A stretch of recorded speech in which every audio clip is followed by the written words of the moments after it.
Dapat chastise pa nga yan si Congressman Puno. Akala mo naman kung sinong napaka-moral na tao. Ano, Congressman Puno? Oh, halika. Punta tayong luneta, tayong dalawa, live stream.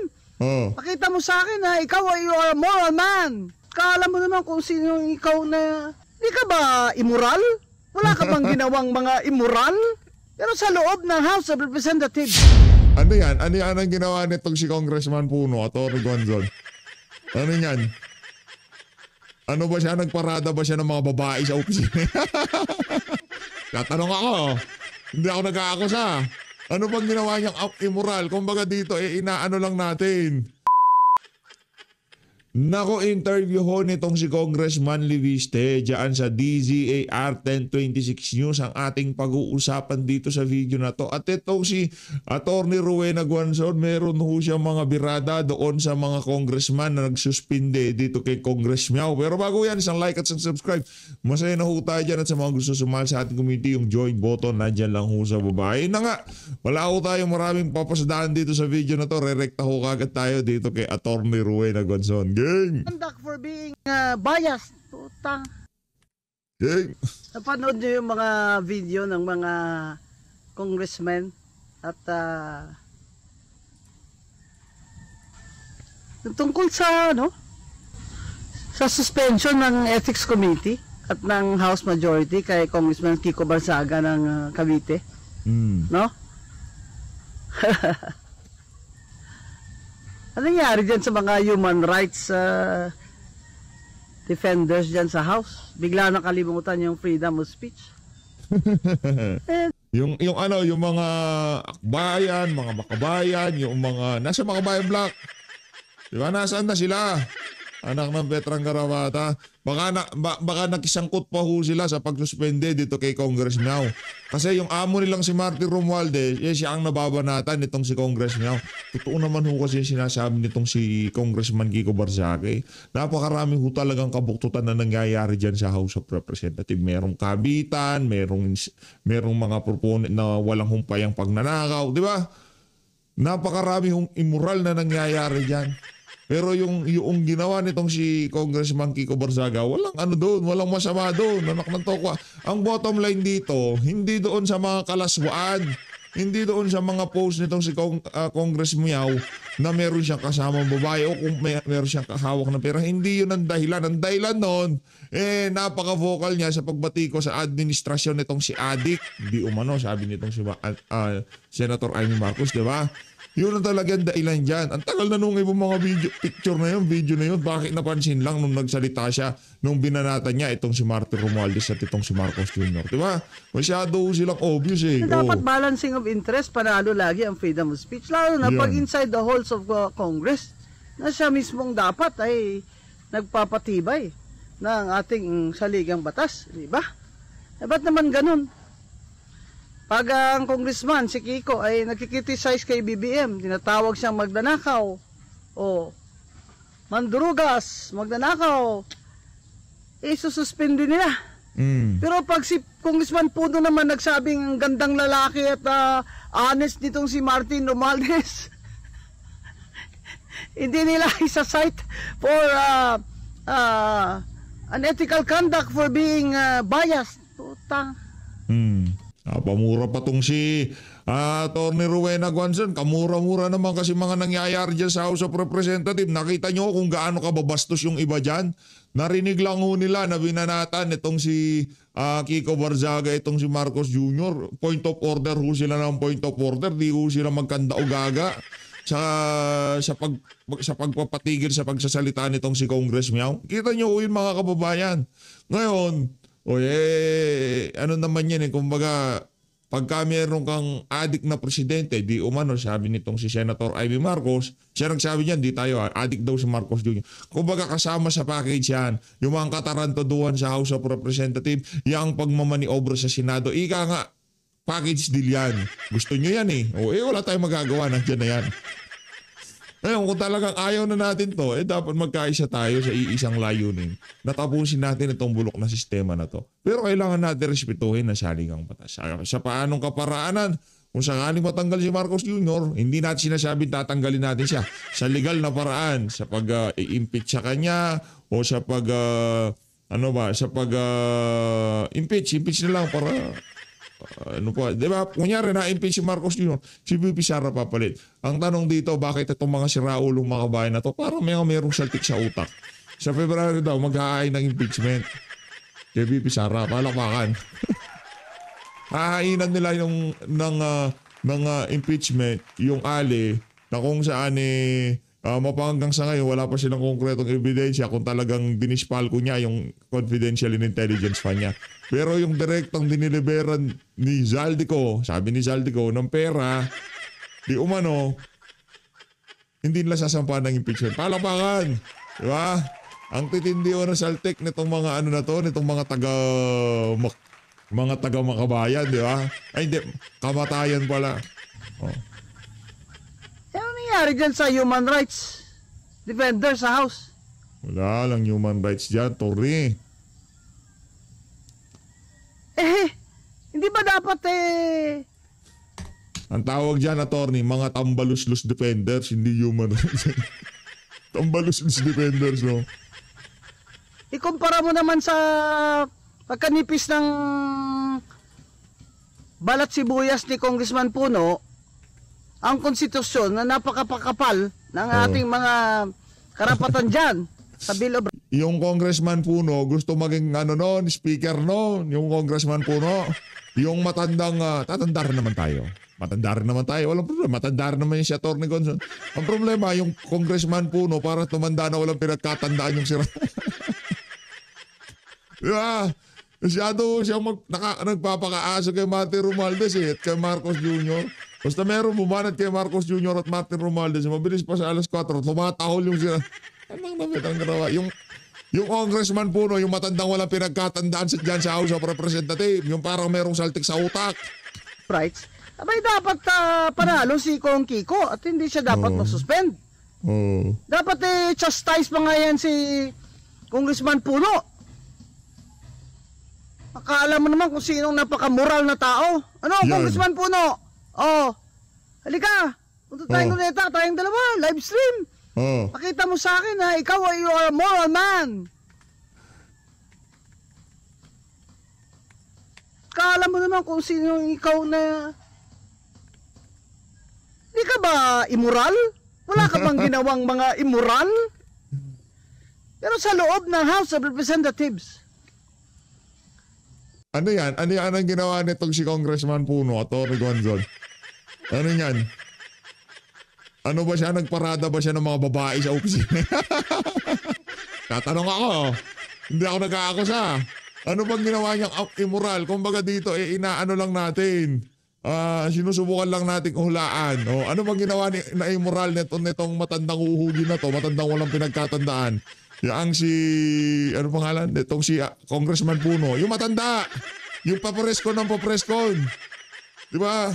Noong mainit na yung usapan dyan sa amo niya, bigla niyang pinasok yung charter change. Diba? Yun yung matanda na yun.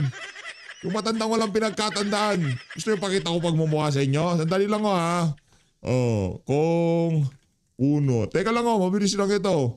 Ito matandang walang pinagkatandaan na to. Akala mo pagka nagsalita, akala mo kung sinong santo. Ang dami rin palang kababalaghang ginawa sa kanya mga nakalipas na buhay. Ay, Puno, makinig ka nga dito, walang nga ka. Ito yung nagsampa ng impeach, tag dito. Baka hindi nyo alam pagmumukha nitong itong mama na to na hindi natin malaman kung ano pinagkatandaan nito. Ito, yan. Ayan si Puno. Baka hindi nyo ko kilala. Si Congressman Puno. Yang matandang walang pinagkatandaan. Baka hindi nyo alam pagmumukha niya. Yan ang tinutukoy nitong si Atty. Rowena Gonzon. Madam, attorney, ano ho bang ginawang kabalbalan nitong mama na to sa mga nakalipas niyang buhay? Pumapasok ba yun sa kabaret? Nagtatanong ako kay Atty. Gonzon. Atty. Gonzon, ano ba? Meron bang kabit itong mama na to? Nagtatanong ako, di ko inaakusahan. Kasi sinabi niya ikaw ba wala ka bang ka-immoralan na ginawa? O ngayon, ba't diyan ka nakatingin? Ha? Tumingin ka sa akin. Look at me. Ala, Jim Paredes. Alam ko na, baka nag-Jim Paredes ka, langya ka. Hoy, Puno, nag-Jim Paredes ka ba? Nag-video-video ka ba? Nagtatanong ako dito, di kita inaakusan ng kung ano-ano, anak ng tokwa. Tama naman sinabi ni Atty. Rowena Gonzon, yung mukha na yan, kung umusta dyan sa House of Representative, akala mo kung sinong santo. Akala mo kung sinong walang ginawang kabalbalan. O ngayon, sagutin mo itong si Atty. Rowena Gonzon, kakanaka ba na magdebate kayo? Maglabasan kayo ng bahon itong si Atty. Gonzon. Hoy, Puno, langya ka. Sisibakin nga nitong si Atty. Gonzon, langya ka. Pag freedom of speech, ang pag-uusapan, ay dapat hindi na nga yan iniisip pa. Yeah. Dapat agad mo nang, kung ikaw ay talagang napasok yun sa ulo mo, tigat-tigat na mga kukote nyo dyan, ang Article 3 ng Konstitusyon, dapat hindi nyo na nga yan pinag-iisipan, sabihin nyo, freedom of speech yan eh. Ayoko lang yung manner of saying it. Kagaya nung Attorney Commissioner Guanzon. Freedom of speech yan, pero ayoko lang yung sinasabi niya, putang ama kayo dyan eh. Yan. Diba? Kahit ayaw mo, mga pinklawan, mga dilawan, ayaw natin sinasabi nila, mga Talyanista ensaymada, ayaw natin sinasabi nila. Pero hanggang doon lang yun. Pero para sabihin natin na patahimingin mo yan dahil ayaw ko sinasabi, hindi pwede yan. Karapatan nilang magsalita kahit na puro kabalbalan sinasabi nila. Wala tayo magagawa. Karapatan nila yan. Kung karapatan natin maglabas ng saloobin dito sa matandang walang pinagkatandaan natin na si Puno, wala. Diba? Gagawa natin yan. Ano pangalan nito si Puno? You don't like him. That's why freedom of speech. Ronnie Puno. Ito si Ronnie Puno. Kahit ayaw natin kahit mukha pang walang pinagkatandaan itong Ronnie Puno na to, wala tayong magagawa. Diba? Kung kahit mayroon pa siya sinasabing ayaw nating marinig, ganun talaga buhay. Kung ayaw nyo marinig, ito huwag nyo pakinggan. Ganun lang, di ba? Pero yung para patahimigan nyo yan si Congress Meow dahil hindi lamang wak sa panlasa niya yung mga sinasabi niya. Para kayong mga siraulo. Speech does not apply to him. You don't like what he's saying because that's why freedom of speech does not apply to him. Englishan mo siya. Freedom of speech applies only if you like what he's saying. Yan. You pretentious fox. Yan. Tapos sabay alis nitong si Atty. Gonzon. Palakuan naman na natin. Talagang si Atty. Gonzon. Wala kasi yung mukha ni Puno dito sa video ni Atty. Gonzon. Ayan, Puno na sa likod. Magaling talaga. Magaling talaga to si Atty. Rowena Gonzon. Pagkaalis niya, bigla mayroong puno na lumabas kasi binabanatan niya itong matandang walang pinagkatandaan na si Ronnie Puno. Tuloy ko tayo. Atty. Gonzon tabi muna kita dito sa taas. Punta muna ako dito kay Congressman Libiste. Isa ito sa mga bumoto na no, na masuspinde itong si Congress Meow diyan sa isinampang impeachment nitong si ano pangalan ito? Impeachment tuloy. Ethics complaint dyan sa Ethics Committee sa House of Representatives. Nitong si matandang walang pinagkatandaan na si Ronnie Puno. Diba? Nakakaloko ho yung mga pinaggagawa nila dito sa bansa na to. Rekta ho muna tayo dito sa sa interview nitong si Congressman Libiste. Good! Yes, Kong. 5 po kayo na bumoto ng no para po ipasuspinde si Congressman Barzaga. Bakit po no ang inyong boto, Congressman? Unang-una, binigay lang sa amin yung committee report sa hapon at si Congressman Barzaga lang ang kasama sa report ng Ethics Committee. Alam naman po natin na Ay, teka lang. Meron ho pala tayong video dito na kung saan itong si Congressman Libiste, gusto niya magpag-picture-picture dito kay Garjola. Anak ng toko si Garjola, kala mo naman kung sinong may bitaw talaga. Tignan nyo ito mga kababayan. Yan si Garjola. Ito si Garjola. Pakita ko sa inyo ha. Yan. Abante ho yan. Game. Ito, panoorin nyo mga kababayan ha. Ito, game. Grabe naman yun. Garjola, Ano ko nang tawag ganoon? Ganoon, Garjola! Walang yan. Napipikon na ho sila. Huwag kasi kayo magnakaw. Anak ng tawag. Sinasabi ko, huwag kayong magnakaw kasi masama naman talaga. Hindi ko naman sinasabi magnanakaw yung si Gardiola. Huwag kasi kayo magnakaw. Yan. Kaya ikaw, Congressman Libiste, huwag kang magnakaw. Huwag kang bumili ng bahay sa Amerika. Huwag kang bumili ng mansyon. Okay? Huwag kang magpatayo ng kung ano-ano dyan sa distrito mo. Yung tipong isang barangay, doon lamang sa isang establishmento mo ang kayang kumonsumo ng kuryente. Ang ganon. Di ba, Congressman Gardiola? Ang pangit ng ganon eh. Linapitan pa siya nitong si Libiste. Ba't ka galit sa akin? Totoo naman sinasabi ko eh. Kung sa'yo, Congressman Libiste, binatukan mo yan eh. Isa pang matandang walang pinagkatandaan yan eh. Hoy, Gardiola! Yung niya ka, oo. Popular. Juanco Jaime Eduardo Mar. Juanco Mar. Colliantes. Sinasabi ko, napakabait nitong bata na to, no? Nakalantaw ko. Pinahiya na siya, pero linapitan pa rin niya. Para, sir, anong problema niyo ho? Yung sinasabi ko lang naman sa media facts, maraming mga magnanakaw na congressman. Natatamaan ho ba kayo? O baka magnanakaw din ho kayo. Dapat ganun eh, di ba? Balik na ho tayo kay Atty. Rowena Gonzon. Gandun lang naman ho yun. Atty. Gonzon ha? Ay, ito eh. Ano to eh. Isa ito sa mga senador ko sa 2028 eh. Atty. Rowena Gonzon. Di ba? Yan. Kung sakaling tumakbo, yun lang naman atin dito. Di ba? Yung mga ika nga bata nating nakapwesto na. Hayaan na muna natin kung anong plano nila. Pero itong mga to, kung kunyari, balak tumakbo nitong si Atty. Gonzon. Teka lang ho ha. Ito, rekta na ho tayo dito kay Congressman Libiste. Ulitin ho natin. Gabi sa tanan. Yes, Kong. 5 po kayo na bumoto ng no para po ipasuspende si Congressman Barzaga. Bakit po no ang inyong boto, Congressman?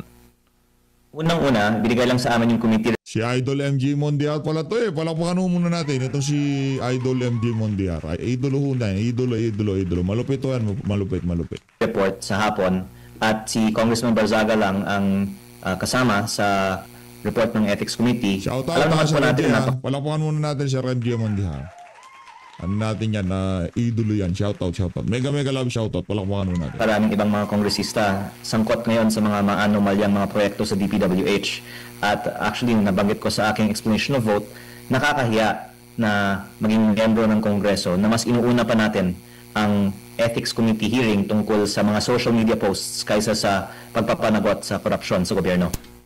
Yeah. Pero napansin namin, Kong, na for the longest time, parang ngayon lang dumami ang tao sa plenary.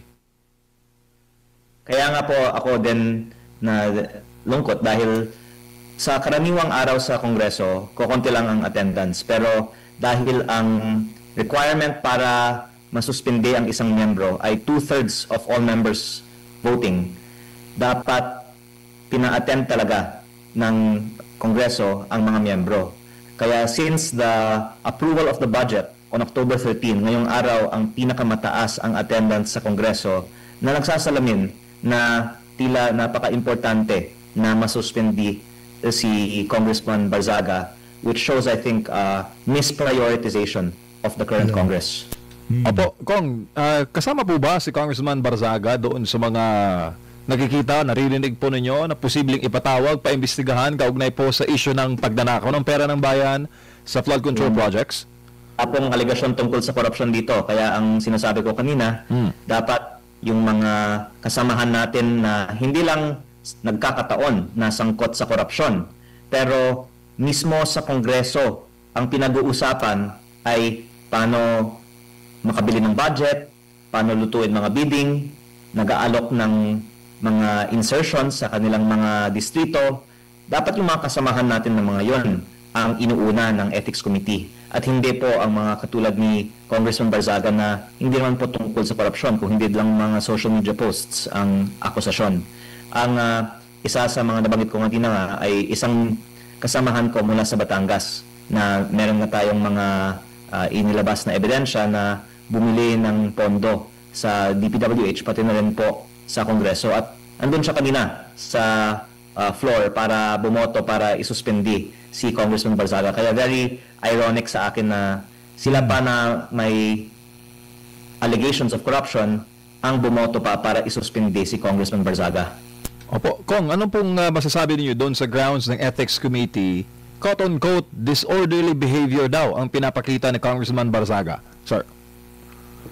I think it's the first time that something like this was decided by the House. Medyo unprecedented din siya at baka magiging precedent din na pag meron sinasabi ang isang miyembro na hindi sang-ayon sa gusto ng mayorya,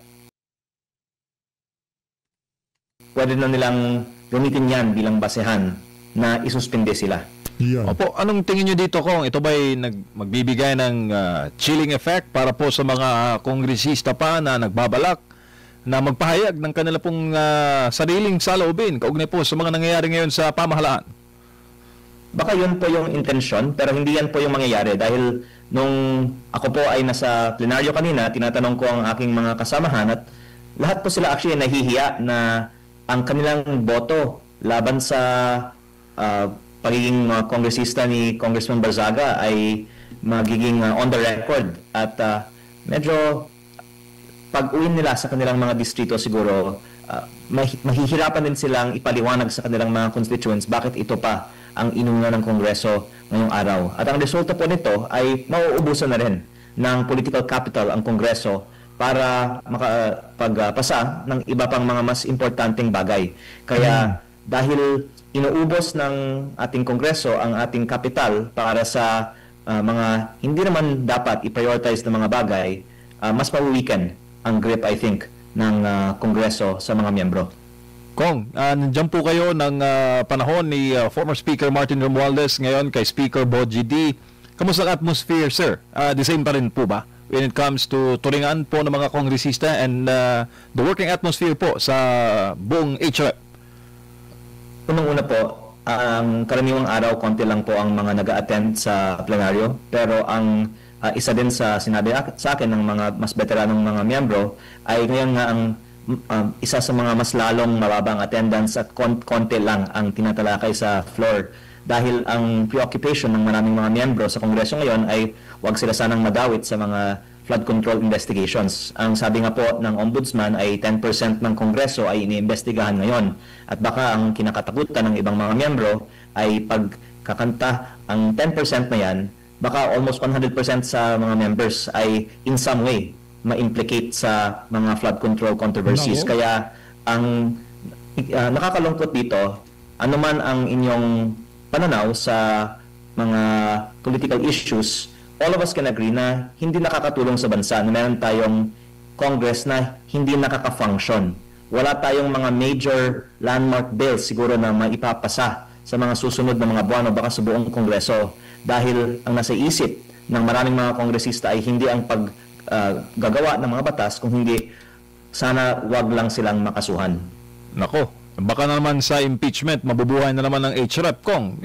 February po yung deadline, yung opening na naman ng timeline para po sa impeachment laban kay VP Sara. Sa tingin ko po, hindi nila kaya yan dahil parang inuubusan nila ang kanilang pakiusap para sa mga hindi ma-understand na mga bagay tulad ng suspension ni Congressman Barzaga. I think that over time, talagang mawiweaken talaga ang grip ng House sa mga miyembro dahil it seems like they're not picking their battles. They're going after issues that are very unpopular with the public. Opo, bago lang upuli si Partner Admar, Kong, hindi naman po tayo nagkakalayo ng edad, pero napansin ko kanina sa 5 bumoto ng no, halos kabataan po ng mga congressman. Ikaw, si Eli San Fernando, si Congressman Paulo Marcoleta, ang 5 po, isa kabilang sa 5 na bumoto against dito. At ang sangkot, no, ang nasasakdal, kapwa kabataang congressman din, Congressman Barzaga, sir. Tama po yun, pero marami din pong mga kabataan na bumoto para isuspende si Congressman Barzaga. So, pantabla lang, Kong. Hindi, yung mga bata naman kasi bumoto dito sa suspension nitong si Congressman Barzaga, yung mga yung mga anak, halimbawa anak nitong si Dong Gonzales, yung babae, yung Mika Gonzales. Yung boto noon hindi naman ho galing kay Dong Gonzales, kay Mika Gonzales, yung galing ho yun kay Dong Gonzales. Ganun ho yun. Yung, kunyari kay Ortega, hindi naman galing kay Ortega yun. Dun sa tatay ni Ortega. Ganun ho yun. Pero itong mga to, mga independent mag-isip, kagaya itong si Marcoleta, itong si Lebiste, yang si San Fernando, ano yan kumbaga, wala akong may hawak sa liig nila ngayong mga panahon na to. Pero yung mga ano na yun, yung mga batang congressman na yun, mga pera-pera lang yun di ba? Mga ano ho yun, mga aso ni Martin Romualdez o nakinabang kay Martin Romualdez, yung mga magulang ng mga congressman na batang bumoto para sa suspension nitong si ano pangalan to? Nitong si Congressman Miao. Well, nakakalungkot po na 5 lang po ang bumoto against the suspension, pero I think when they see the public is angry with the result of the vote, then magdadalawang isip nga ang mga miyembro ng Kongreso sa mga susunod na mga boto pag ipapaboto sa mga miyembro ang isang unpopular na desisyon. Congressman, magandang gabi, si Admar po ito. Sir, ito pong naging mga pahayag ni Congressman Barzaga po, hindi po ba ito kumbaga parang karapatan din niya bilang Pilipino, kalayaan sa pamamahayag at naging balat sibuyas lang yung iba dyan po sa mga kasamahan ninyo sa Kamara po, Congressman? Opo, at yun din ang sinabi ko noon nung tinanong ako tungkol sa aking opinion kay Congressman Barzaga na may kasabihan po si Voltaire na I may not agree with what you say but I will defend to my death your right to say it, na ang free speech ay napaka-importante at baka kaya din importante na isuspend si Congressman Barzaga para magkaroon ng, sinabi niyo kanina, chilling effect sa mga may gusto ng free speech. Pero I think history will prove naman na we are on the right side of advocating for free speech kasi ang mga mamamayan naman ay may critical thinking to determine that it's really ridiculous to suspend someone over a social media post, especially in light of much more serious issues. Opo, at siya din po ay binoto ng taong bayan ng kanyang mga kadistrito. Hindi rin po ba ito parang pagtatanggal sa kanila ng boses din na dyan na napaka ano lang naman itong issue naman na pag-uusapan with Congressman Kiko Barzaga, ito din naman yung sentro ng diskusyon ngayon lalo na sa social media ng taong bayan, Congressman. Hindi lang siya sinusuportahan ng Dasmariñas, sinusuportahan siya ng buong bansa. I think masasabi natin na mas popular si Congressman Barzaga kaysa sa Kongreso. Kaya ang isang dahilan na sinasabi ng iba na dapat siyang isuspende ay ironic. Ang sinasabi po nila ay sinisira daw niya ang imahe ng Kongreso. Ang masasabi ko naman po ay ang korupsyon at ang mga aligasyon ng pagnanakaw ang sumisira sa imahe ng Kongreso, at pag single out si Congressman Barzaga, lalong sumasama ang imahe ng Kongreso. Opo. Buti pa tong si Congressman Libisi, naiintindihan niya kung ano talaga nangyayari. Di kagaya ng ibang mga congressman dyan, akala nila pagka sinuspindi itong si Congressman Libisi, tataas ang respeto ng sambayan ng Pilipino dyan sa buwisit na bulwagan na yan. Po, ang tawag din po sa inyo sa Tagalog, mambabatas, sa Bisaya, magbabalaod. Kumbaga, ang priority po ninyo is magpatupad po ng batas. Pero kapansin-pansin doon sa mga video, di ba, mahilig mag-post ng video si Congressman Barzaga during sa budget deliberation. Napuna nga niya na talagang halos bakante. Maraming absent dito po sa mga kongresista pagdating po sa pagpapanukala ng batas. Kagaya po dito, mahalaga po ito, budget, no? Dahil sa kahit na ang dami-daming mga nagbubusisi sa budget, meron pa rin mga nakakalusot po na mga kaya nga na nagkakaroon ng issue po sa corruption. Tapos ito ba ay napansin nyo rin, first time ba nabanggit nyo ito kanina na biglang dami yung bilang po ng mga kongresista? Ito ba ay pang ilan na pong ganyang klase ng attendance? Kasi matagal na pong tapos din yung inyong deliberasyon sa budget po, Congressman. Ito po ang pinakamataas na attendance mula sa pag-aproba ng budget noong October 13. So, kumbaga parang kasing bigat pala ng pagpapasa ng budget ang pagpapasuspende dito kay Congressman Leviste. Congressman na Barzaga po, Congressman Leviste. Hindi pa si Congressman Libiste, baka susunod pa lang siya. Ito naman siya, Sir Remy. Admar no eh. Ganun daw mga kababayan, ang lupit talaga nito mga congressman na ito, napakawalan. Huling pasok nila na ganyan sila karami nung inaprubahan nila itong budget nitong si Marcos Jr.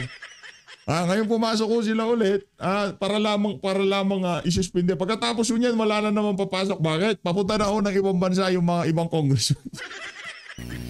Maaaring sabihin yan at maaaring sabihin din na ito din ay sumasalamin na wala nga masyadong ibang tinatalakay na mga batas ngayong nakaraang buwan na ito dahil nga distracted ang mga congressman sa kanilang mga sariling mga legal issues.